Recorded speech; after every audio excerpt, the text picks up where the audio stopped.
On the morning of November 8, 1942, Winston Churchill stood in the House of Commons and delivered one of the most famous sentences of the entire war. Now this is not the end. It is not even the beginning of the end, but it is perhaps the end of the beginning. The speech was electric. The members erupted. The newspapers reprinted it around the world.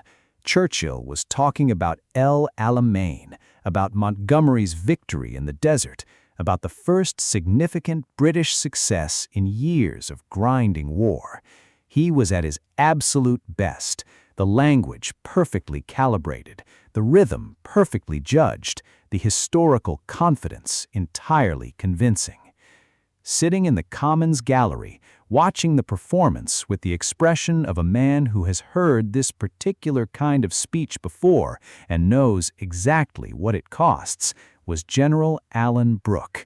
He was 59 years old, chief of the Imperial General Staff, the professional head of the British Army, and the man who had spent the previous 2 years being the single most important check on Churchill's strategic ambitions that the British war effort possessed. He did not stand, he did not applaud, he watched. Brooke had been in that gallery hundreds of times. He had sat across from Churchill at the War Cabinet more times than he could count. He had flown to Moscow, to Washington, to Cairo, to Algiers, to Tehran, to conversations with Roosevelt and Stalin and Eisenhower and de Gaulle, always in Churchill's shadow, always the professional at the elbow of the politician, the strategist behind the orator. He had stopped Churchill from invading Norway in 1942. He had stopped him from landing in Sumatra. He had stopped him from dispersing Allied forces across the Mediterranean in ways that would have made D-Day impossible or fatally delayed.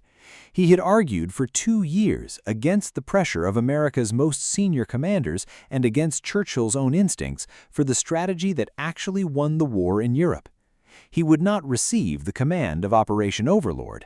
That went to Eisenhower for reasons that had everything to do with American politics and nothing to do with military ability. He would not receive the public recognition that the men he had enabled went on to accumulate. He would not become a figure in popular memory the way Churchill or Montgomery or Eisenhower became figures in popular memory. What he would do for 5 years of a war that consumed better men than history will ever be able to count was hold the strategic line against every pressure from the Prime Minister, from the Americans, from the military situation itself that might have broken it. And the line held. The soldier before the strategist. To understand what Brooke brought to the role of Chief of the Imperial General Staff, you have to understand what kind of soldier he was before he became a strategist. Alan Francis Brooke was born in Bagnères de Bigorre in southern France, into a family of Anglo-Irish Protestant gentry whose military tradition stretched back generations. He grew up speaking French as fluently as English, a linguistic duality that would prove useful in ways he could not have anticipated when he spent those years negotiating with de Gaulle and coordinating with French commanders in North Africa.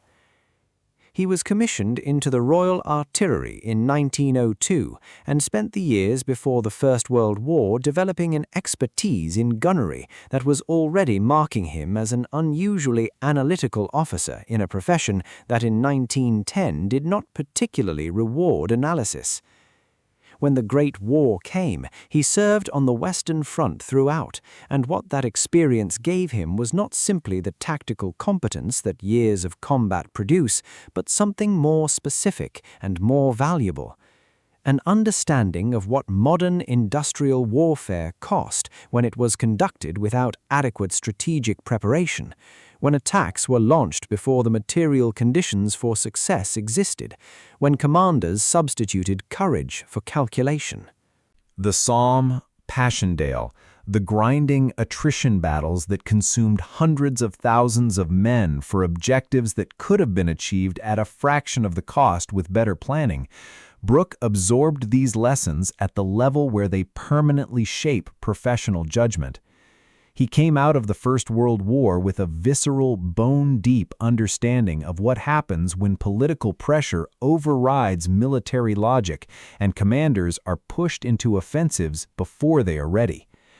This is the most important fact about Alan Brooke as a wartime strategist. He was not cautious by temperament, he was cautious by education. He had seen in the most direct possible way what incaution looked like in a modern war, and the memory of it informed every professional judgment he made for the rest of his life.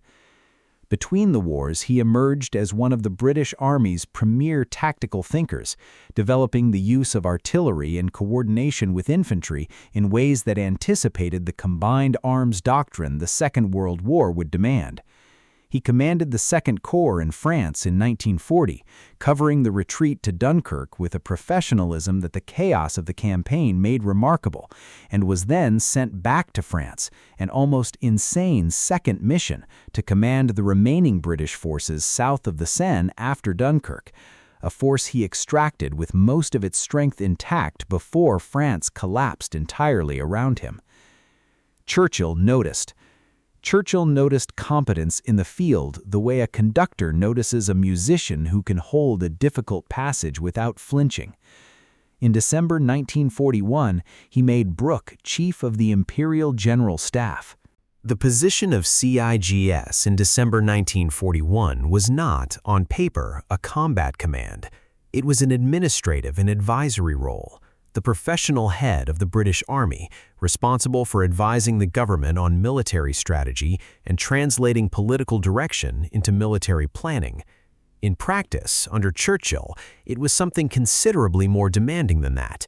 It was the role of the man who sat across the table from the most forceful, most brilliant, most exhausting war leader in British history and told him on a regular basis that what he wanted to do could not be done, should not be done, or would cost more than it could possibly return.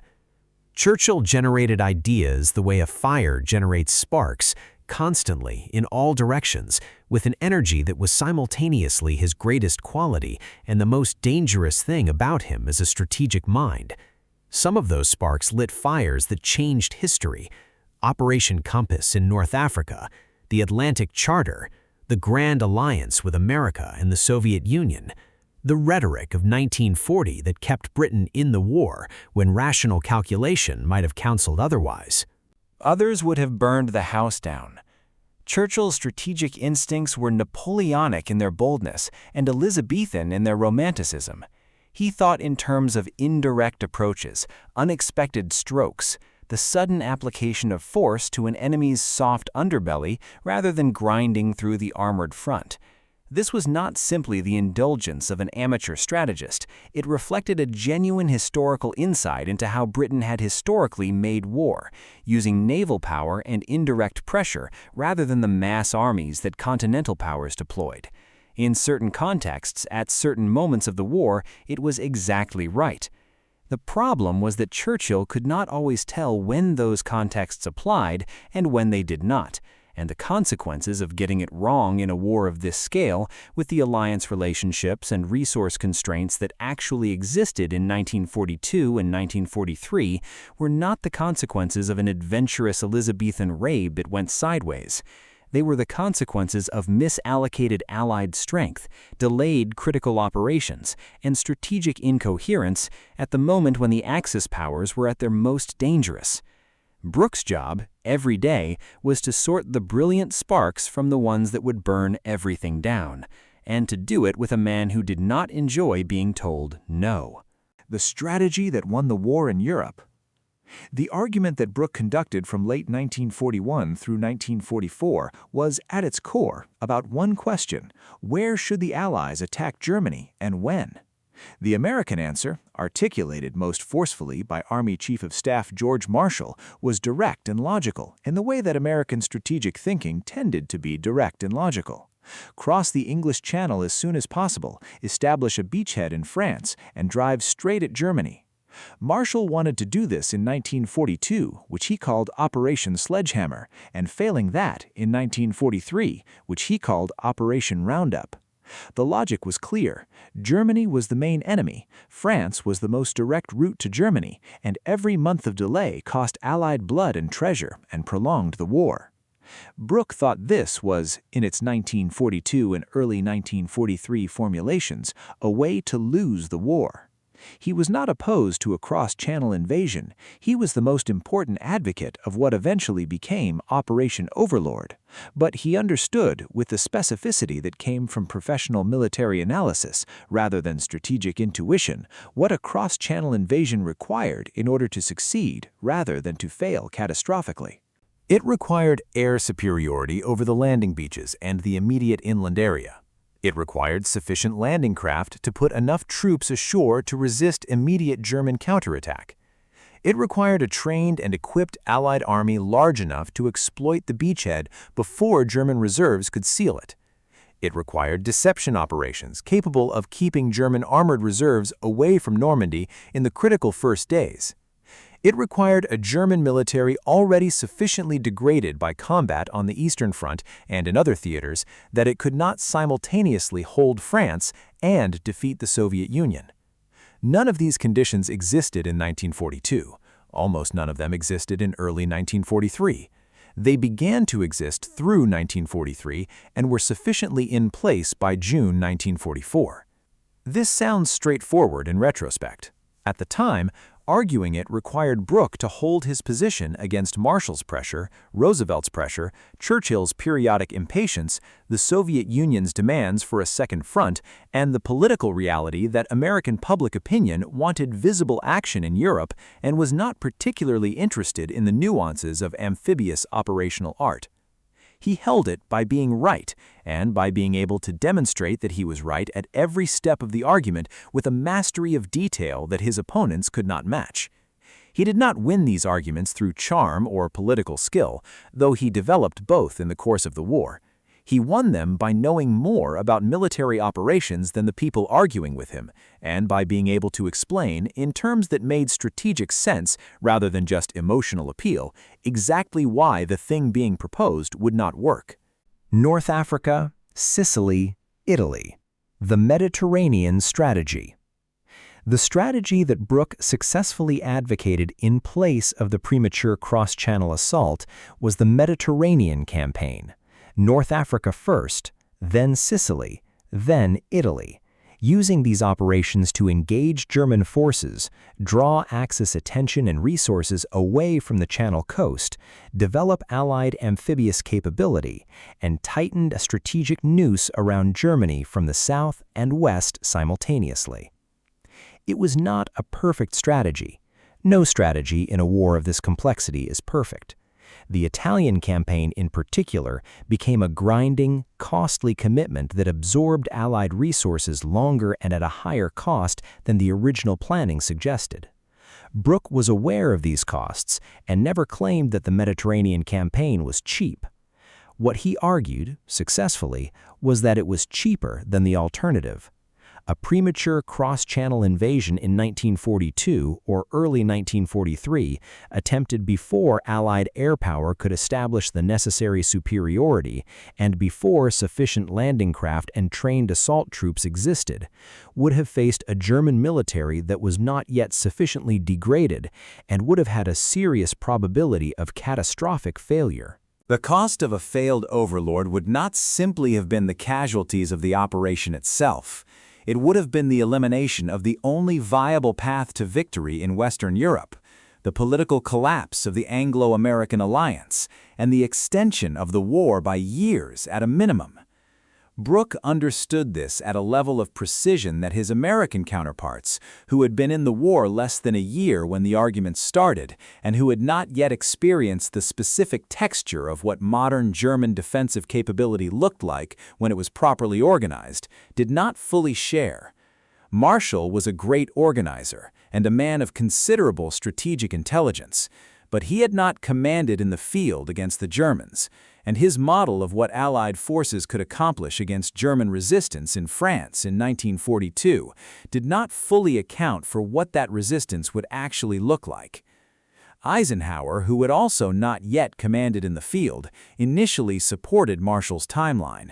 after the North African campaign in Sicily, where he saw firsthand what German defensive capability looked like and what it cost to overcome it, his understanding changed.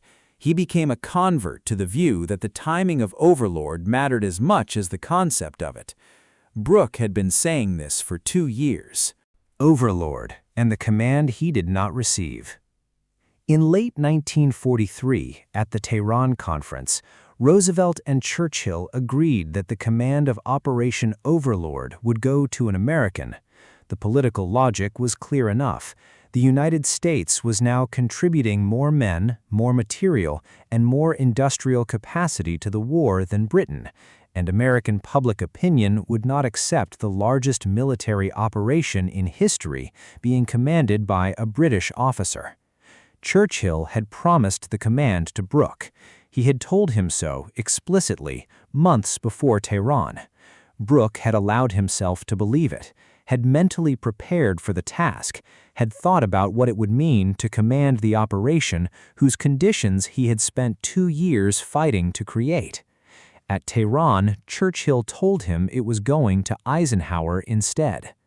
The diary entry for that night is one of the most raw in the entire 5 years of records. Brooke had understood, intellectually, that the command might go to an American. He had not fully absorbed what it would feel like when it did. He wrote with a candor that the published version was debated over, whether to include it, whether it exposed too much, and with a grief that is entirely comprehensible given what he had invested in making Overlord possible. He then closed the diary and went back to work. Because Overlord still needed to be planned, coordinated, staffed, supplied, and argued for against the final round of challenges to its timing and scope, the American command did not change Brooke's role in any of that. He remained the British member of the Combined Chiefs of Staff, the professional head of the British Army, the man sitting across from Marshal and across from Churchill in every meeting where the final shape of the operation was determined. He continued to do that job with the same precision and the same stubbornness that had characterized it from the beginning. He argued for the timing that the military situation actually required, rather than the timing that political pressure demanded. He managed Churchill's recurring doubts about whether Overlord was the right operation at all, doubts that intensified in the final weeks before D-Day as the weight of what was about to happen pressed down on the Prime Minister in ways that the public never fully saw. He held the line. On June 6, 1944, the largest amphibious operation in history landed on the beaches of Normandy and held. The conditions that made it possible, the German military degraded by years of war in the East and the Mediterranean, Allied air superiority established over the landing area, sufficient landing craft and trained assault troops, the deception operations that kept German armored reserves away from Normandy for the critical first days were the conditions that Brooke had argued for since 1941. Eisenhower commanded the operation, Montgomery commanded the ground forces. Brooke watched from London and wrote in his diary that night with a mixture of relief and exhaustion that reads like a man who has been holding his breath for 3 years and has finally been allowed to let it out. The Field Marshal and the Birds. Brooke received his Field Marshal's baton in 1944 and his peerage after the war, becoming Viscount Alan Brooke of Brookeborough. He served as CIGS until 1946, presiding over the beginning of demobilization and the adjustment to a post-war military posture that represented one of the most rapid force reductions in British military history. Then he retired. He spent the remaining years of his life, until his death in 1963, pursuing with the same focused intensity that he had brought to strategy an entirely different passion: bird-watching and wildlife photography. He had been a serious naturalist since childhood and had maintained the interest through the war in the way that men under extreme pressure maintain their private anchors to the life outside the pressure. He contributed to ornithological journals, took thousands of photographs, and was regarded by people who knew him outside his professional context as a man of unexpected gentleness and genuine delight in the natural world. The contrast with his wartime persona is sharp enough to seem almost ironic. The man who had argued Churchill down across hundreds of late-night conferences, who had held the strategic line of the Allied war effort for 5 years, who had told the most powerful men in the Western world repeatedly and in detail that they were wrong, this man went home and watched birds. It was entirely consistent, actually, with what the diaries reveal. Brooke's ferocity in professional contexts coexisted with a private life of real warmth and real affection for things that had nothing to do with the war. The intensity was real in both directions. He brought the same focused attention to a rare warbling on a Somerset Heath that he brought to a combined Chiefs of Staff paper on the timing of Overlord. Churchill, who outlived the war by 20 years, received the Nobel Prize for Literature for his memoirs in history of the conflict. He was given a state funeral in 1965 that drew 112 heads of state and was broadcast around the world.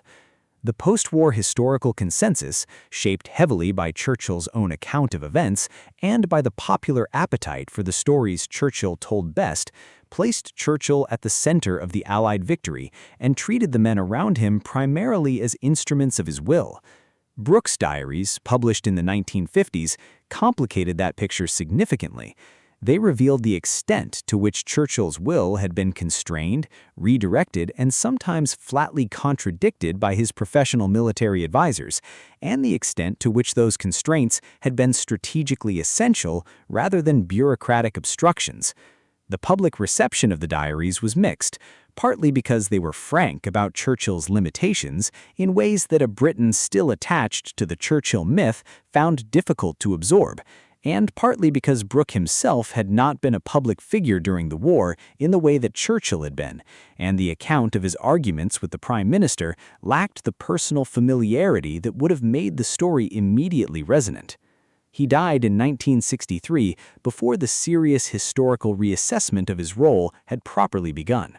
There is a specific kind of historical invisibility that attaches to people whose contribution to a great event consisted primarily of preventing something terrible.